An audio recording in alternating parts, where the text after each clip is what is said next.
Hello and champs, welcome back to triple T academy. So ನಿಮ್ಮ KCET 2026ಗೆ ಯಾರೆಲ್ಲ application ಟೈಮಲ್ಲಿ ಸ್ಪೆಷಲ್ ಕ್ಯಾಟಗರಿ ರಿಸರ್ವೇಷನ್ಸ್ನ ಕ್ಲೈಮ್ ಮಾಡಿದ್ರು, ಸೊ ಅವ್ರಿಗೆ ವೆರಿ ಇಂಪಾರ್ಟೆಂಟ್ ಅಪ್ಡೇಟ್ ಏನಪ್ಪ ಅಂದರೆ, ನಿಮ್ಮ document submissions and document verifications ಡೇಟನ್ನು KA ಕಡೆಯಿಂದ ಅನೌನ್ಸ್ ಮಾಡಿದ್ದಾರೆ.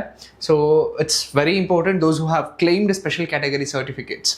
So if you see this, ಇದರಲ್ಲಿ ತುಂಬ ಇಂಪಾರ್ಟೆಂಟ್ ಪಾಯಿಂಟ್ಸ್ನ ಕೊಟ್ಟಿದ್ದಾರೆ. ಸೊ ಹಾಗಾಗಿ ಪ್ರತಿಯೊಂದು ಪಾಯಿಂಟ್ಸು ಸಹ ಇಂಪಾರ್ಟೆಂಟ್ ಆಗುತ್ತೆ. So don't skip the video, watch till the end.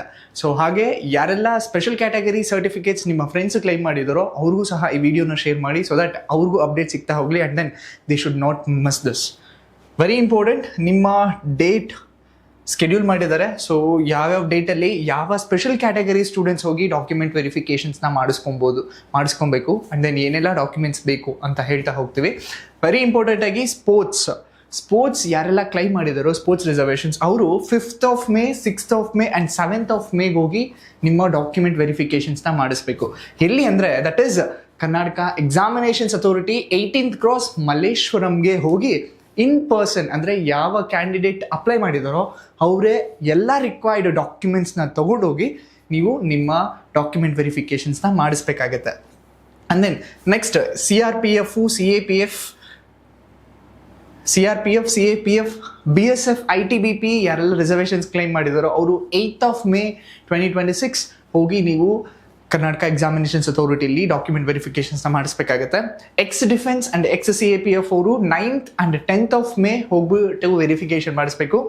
Defence ಯಾರೆಲ್ಲ ಡಿಫೆನ್ಸ್ ಕ್ಯಾಟಗರಿ ಕ್ಲೈಮ್ ಮಾಡಿದಿರೋ ಅವರು 11th of May and 12th of May ಹೋಗಿ ನೀವು ನಿಮ್ಮ ವೆರಿಫಿಕೇಷನ್ಸ್ನ ಮಾಡಿಸ್ಬೇಕಾಗುತ್ತೆ. And then scouts, guides and Anglo Indians, so ನೀವು 13th of May ಹೋಗಿ ಕರ್ನಾಟಕ ಎಕ್ಸಾಮಿನೇಷನ್ಸ್ ಅಥಾರಿಟಿಲಿ between 9:30 AM to 5:30 PM, that is office ಅವರ್ಸಲ್ಲೇ ಹೋಗ್ಬಿಟ್ಟು ನೀವು ವೆರಿಫಿಕೇಷನ್ಸ್ನ ಮಾಡಿಸ್ಬೇಕಾಗುತ್ತೆ. And then NCC students 14th of May and 15th of May ಹೋಗಿ ನೀವು ವೆರಿಫಿಕೇಷನ್ಸ್ನ ಮಾಡಿಸ್ಬೇಕಾಗುತ್ತೆ. Remember, list of the special categories and then date for submissions, ಈ ಪರ್ಟಿಕ್ಯುಲರ್ ಡೇಟ್ಗೆ ಹೋಗ್ಬಿಟ್ಟು ನೀವು ನಿಮ್ಮ ಡಾಕ್ಯುಮೆಂಟ್ ವೆರಿಫಿಕೇಷನ್ ಆ್ಯಂಡ್ ಡಾಕ್ಯುಮೆಂಟ್ ಸಬ್ಮಿಷನ್ಸ್ನ ಮಾಡಿಸ್ಬೇಕಾಗುತ್ತೆ. This is very very important. At the KA examinations authority ಮಲ್ಲೇಶ್ವರಮಲ್ಲೇ ಹೋಗ್ಬಿಟ್ಟು ಇನ್ ಪರ್ಸನ್ ಮಾಡಿಸ್ಬೇಕಾಗುತ್ತೆ. ಆ್ಯಂಡ್ ಹಿಯರ್ ವೆರಿ ಇಂಪಾರ್ಟೆಂಟ್ ಏನು ಅಂದರೆ, ಸೊ 6 ವೆರಿ ಇಂಪಾರ್ಟೆಂಟ್ ಪಾಯಿಂಟ್ಸ್ನ ಕೊಟ್ಟಿದ್ದಾರೆ. That is also very very important. So one by one ಹೇಳ್ತಾ ಹೋಗ್ತೀವಿ. So please listen. To submit the special category certificates, candidate should have claim the special category. So in order to ನೀವು special category submissions ಮಾಡಬೇಕು ಅಂದರೆ, during the ಅಪ್ಲಿಕೇಶನಲ್ಲಿ ನೀವು application ಹಾಕಬೇಕಾದ್ರೆ special category, ನೀವು ಯಾವ ಒಂದು ಕ್ಯಾಟಗರಿ ಸಬ್ಮಿಷನ್ ಡಾಕ್ಯುಮೆಂಟ್ ಕೊಡ್ತಿದ್ದೀರೋ ಆ ಕ್ಯಾಟಗರಿನ ನೀವು ರಿಸರ್ವ್ ಮಾಡಿರಬೇಕು, ಕ್ಲೈಮ್ ಮಾಡಿರಬೇಕು. Reservation online application form. Those who have not claimed the special category reservations in the online application will not be eligible to submit the special category certificates. So ನೀವೇನಾದರೂ claim ಮಾಡಿಲ್ಲ ಅಂದರೆ, so ನೀವು eligible ಆಗೋದಿಲ್ಲ ರಿಸರ್ವೇಷನ್ಸ್ನ claim ಮಾಡೋದಕ್ಕೆ. And second very important point is, candidate climbing the benefits under various special category should produce a relevant original special category certificates along with 2 sets of photocopies compulsory as per the below schedule.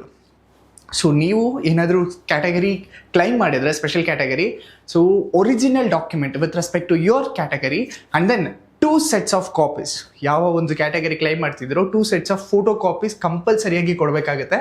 And then they should also produce printout of CET 2026 online application form and admission ticket, identity card. So ನಿಮ್ಮ respective identity card, admission ticket as well as CET 2026 application ಫಾರ್ಮ್ನು ಸಹ ನೀವು ತಗೊಂಡೋಗಿ ಅವ್ರಿಗೆ submit ಮಾಡಬೇಕಾಗುತ್ತೆ.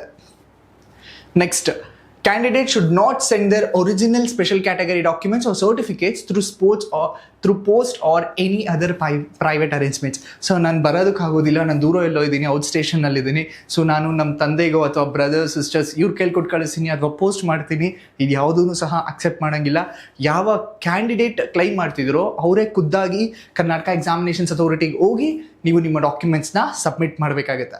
Remember, those who are claiming, so ನೀವು ನಿಮ್ಮ CET 2026 online application form, admit card, identity card and then 2 sets of photocopies ಅಂದರೆ ನಿಮ್ಮ ಒರಿಜಿನಲ್ ಸರ್ಟಿಫಿಕೇಟ್ ಇರುತ್ತಲ್ಲ ಆ ಸರ್ಟಿಫಿಕೇಟ್ಸ್ ಜೊತೆಗೆ ಫೋಟೋಕಾಪೀಸ್ನ ಎತ್ಕೊಂಡು ಹೋಗಿ ನೀವು ಕರ್ನಾಟಕ ಎಕ್ಸಾಮಿನೇಷನ್ಸ್ ಅಥಾರಿಟಿಗೆ ಸಬ್ಮಿಟ್ ಮಾಡಬೇಕಾಗುತ್ತೆ. third point is the candidate claiming eligibility under NCC and sports should also produce the study certificate appendant to this information's bulletin issued by the head of the educational institutions for having studied and passed qualifying examinations in the state of Karnataka when they come for the submissions of documents. So especially NCC and sports category ಯಾರೆಲ್ಲ claim ಮಾಡಿದಿರೋ ಅವರು ನಿಮ್ಮ study certificate ಸಹ ನೀವು ತೊಗೊಂಡೋಗಿ ಕೊಡಬೇಕಾಗುತ್ತೆ. And then participations certificates, so ಸ್ಕೂಲಲ್ಲಿ ಕಾಲೇಜಲ್ಲಿ ಥ್ರೂ NCC ಥ್ರೂ ಸ್ಪೋರ್ಟ್ಸಲ್ಲಿ ಪಾರ್ಟಿಸಿಪೇಟ್ ಮಾಡಿದ್ದೀನಿ ಅನ್ನೋ ಸರ್ಟಿಫಿಕೇಟ್ಸ್ ಯಾವುದಾದ್ರೂ ಸರ್ಟಿಫಿಕೇಟ್ಸ್ ಇದ್ದರೆ ಅದನ್ನು ಸಹ ತೊಗೊಂಡೋಗಿ ನೀವು ಸಬ್ಮಿಟ್ ಮಾಡಬೇಕಾಗುತ್ತೆ. And the fourth is in accordance with CET 2026 rule, special category certificates format submitted by the candidates will be forwarded to the concerned departments for the scrutiny. So ನೀವು ಯಾವುದೇ category claim ಮಾಡಿದ್ರು, sports ಆಗಿರ್ಬೋದು, X defence ಆಗಿರ್ಬೋದು, NCC ಆಗಿರ್ಬೋದು, scouts and guides ಆಗಿರ್ಬೋದು, any category ನೀವು claim ಮಾಡಿದ್ರು ಆ ರೆಸ್ಪೆಕ್ಟಿವ್ ಡಿಪಾರ್ಟ್ಮೆಂಟಿಗೆ ಅದನ್ನು ನಿಮ್ಮ ಡಾಕ್ಯುಮೆಂಟ್ಸ್ನ ಸೆಂಡ್ ಮಾಡಿ ಅಲ್ಲಿಂದ ಸ್ಕ್ರೂಟಿನಿ ಮಾಡ್ತಾರೆ whether this is a genuine or not ಅಂದ್ಬಿಟ್ಟು. ಆ್ಯಂಡ್ ದೆನ್ ಅದಾದ ನಂತರ ನಿಮ್ಮ ರೆಸ್ಪೆಕ್ಟಿವ್ ಡಿಪಾರ್ಟ್ಮೆಂಟ್ ಅವರು ಒಂದು ಲಿಸ್ಟನ್ನು ಬಿಡ್ತಾರೆ. ಆ ಲಿಸ್ಟನ್ನು ಸಹ ಕರ್ನಾಟಕ ಎಕ್ಸಾಮಿನೇಷನ್ಸ್ ಅಥಾರಿಟಿಲಿ ಅಪ್ಡೇಟ್ ಮಾಡ್ತಾರೆ. ಸೊ ನೀವೇನಾದರೂ ಎಲಿಜಿಬಲ್ ಆಗಿದ್ರೆ ಸೊ ಅಲ್ಲಿ ಆ ಲಿಸ್ಟಲ್ಲಿ ನಿಮ್ಮ ಹೆಸರು ಇರುತ್ತೆ, otherwise no. The next is candidate who fails to submit the special category certificates on the notified dates will not be considered for scrutiny of certificates under respective special category. Further, they will not be eligible under such categories. So ಕಾರಣ any reasons, so ಕೊಟ್ಟಿರ್ತಕ್ಕಂಥ ಡೇಟಲ್ಲಿ ನೀವು ಹೋಗ್ಬಿಟ್ಟು ನಿಮ್ಮ special category ರಿಸರ್ವೇಷನ್ಸ್ನ ಸರ್ಟಿಫಿಕೇಟ್ಸ್ನ submit ಮಾಡಲಿಲ್ಲ ಅಂದರೆ ಯಾವುದೇ ಕಾರಣಕ್ಕೂ ಸಹ ಆ ಒಂದು ಕ್ಯಾಂಡಿಡೇಟ್ನ ಸ್ಪೆಷಲ್ ಕ್ಯಾಟಗರಿ ರಿಸರ್ವೇಷನ್ಸ್ ಅಂಡರಲ್ಲಿ ಸೀಟ್ ಸಿಗಲ್ಲ ಅಟ್ ಎನಿ ಕಾಸ್ಟ್. ಸರ್ ಏನೇ ಎಮರ್ಜೆನ್ಸಿ ಇರ್ಬೋದು ಅಥವಾ ಬೇರೆ ಎಲ್ಲೋ ಹೋಗ್ಬಿಟ್ಟಿದೆ, ಐ ಫಾರ್ಗಾಟ್, ಏನೇ ರೀಸನ್ಸ್ ಹೇಳಿದ್ರು ದೇ ವಾಂಟ್ ಅಕ್ಸೆಪ್ಟೆಡ್ ಅಂತ ಹೇಳಿದ್ದಾರೆ. These are very important points. So I'll quickly recap ಮಾಡ್ಕೊಳ್ಳೋಣ what are the important points. Especially all the categories, sports ಆಗಿರ್ಬೋದು, CAPF, ex defense, NCC. So list of the dates ಕೊಟ್ಟಿದ್ದಾರೆ, you can also verify. ಎಲ್ಲಿ ಮಾಡಿಸ್ಬೇಕು, ಎಲ್ಲಿ submit ಮಾಡಬೇಕು original documents, Karnataka examinations authority, Malleshwaram, between 9:30 AM to 5:30 PM office ಅವರ್ಸಲ್ಲೇ ಹೋಗಬೇಕಾಗುತ್ತೆ. So first very important point, ಯಾವುದೆಲ್ಲ category ನೀವು ಸಬ್ಮಿಟ್ ಮಾಡ್ತಿದ್ದೀರೋ, ಸಬ್ಮಿಷನ್ಸ್ ಕ್ಲೈಮ್ ಮಾಡಿದ್ದೀರೋ, ಸೊ ಡ್ಯೂರಿಂಗ್ ನಿಮ್ಮ ಅಪ್ಲಿಕೇಶನ್ ಟೈಮಲ್ಲಿ ಆ ಸ್ಪೆಷಲ್ ಕ್ಯಾಟಗರಿನ ನೀವು ಕ್ಲೈಮ್ ಮಾಡಿರಬೇಕು, ಆಗ ಮಾತ್ರ ನೀವು ಎಲಿಜಿಬಲ್ ಆಗ್ತೀರಾ. ಪಾಯಿಂಟ್ ನಂಬರ್ 2, ಯಾರೆಲ್ಲ ಸಬ್ಮಿಟ್ ಮಾಡಬೇಕಾದ್ರೆ ನಿಮ್ಮ original special category certificate, 2 copies of special category certificate, online application ಹಾಕಿರೋ ಡಾಕ್ಯುಮೆಂಟ್ಸ್ನ ತೊಗೊಂಡು ಹೋಗ್ಬೇಕಾಗುತ್ತೆ, ID ಕಾರ್ಡ್ನ ತೊಗೊಂಡು ಹೋಗ್ಬೇಕಾಗುತ್ತೆ, ನಿಮ್ಮ ಅಡ್ಮಿಟ್ ಕಾರ್ಡನ್ನು ಸಹ ತೊಗೊಂಡು ಹೋಗ್ಬೇಕಾಗುತ್ತೆ during your submissions. Point number 3, so those who have NCC and sports, ಯಾರೆಲ್ಲ NCC ಆ್ಯಂಡ್ ಸ್ಪೋರ್ಟ್ಸ್ ಮಾಡಿದಿರೋ ಅವರು ನಿಮ್ಮ ಸ್ಟಡಿ ಸರ್ಟಿಫಿಕೇಟನ್ನು ಸಹ ಜೊತೆಗೆ ತೊಗೊಂಡು ಹೋಗ್ಬೇಕಾಗುತ್ತೆ, ಆ್ಯಸ್ ವೆಲ್ ಆಸ್ ನಿಮ್ಮ ಯಾವುದಾದ್ರೂ ಪಾರ್ಟಿಸಿಪೇಷನ್ ಸರ್ಟಿಫಿಕೇಟ್ಸ್ನು ಸಹ ತೊಗೊಂಡು ಹೋಗ್ಬೇಕಾಗುತ್ತೆ. And the fourth point is, ನೀವು ಏನಾದರೂ